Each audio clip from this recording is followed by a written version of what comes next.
ఎందుకు నడిపించబడలేకపోతున్నామంటే ఉపవాస దీక్ష లేదు, శరీర కోరికలను చంపుకొని ఆత్మానుసారమైన ఉద్యమంతో రగిలించబడాలనే ఆశ అనేకులలో లేకుండా చల్లారిపోయింది.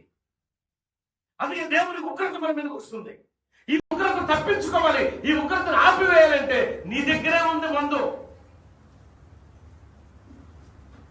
దేవుని ఉగ్రత మన మీదకి, మన కుటుంబం మీదకి వస్తుంది అని అంటే దాన్ని ఆపే శక్తి ఎక్కడ ఉంది అంటే ఏ అధికారుల దగ్గర లేదు, ఏ సేవకుడి దగ్గర కాదు, ఏ మంత్రి దగ్గర కాదు, ఏ దేశ నాయకుడి దగ్గర కాదు, నీ దగ్గరే ఉన్నది. బాప్తిజం తీసుకొని దేవునికి మహిమకరంగా దేవుడు యోగ్యమైన జీవితాన్ని నీకు ఇస్తే అయోగ్యమైన జీవితంలో జీవిస్తున్నావే, మార్పు చెందవా, మారు మనసు పొందవా, దేవుని వైపు తిరగవా, దేవుని వైపు తిరిగి చూడు, దేవుడు నిన్ను ఆశీర్వదిస్తాడు. మారి చూడు, నీ బ్రతుకు ఎలా మారిపోతుందో. నువ్వు మారితే చాలు, నీ బ్రతుకు మారిపోతుంది, నీ కుటుంబం మారిపోతుంది, నీ పరిస్థితులు మారిపోతాయి. ఎందుకు నువ్వు మారట్లా?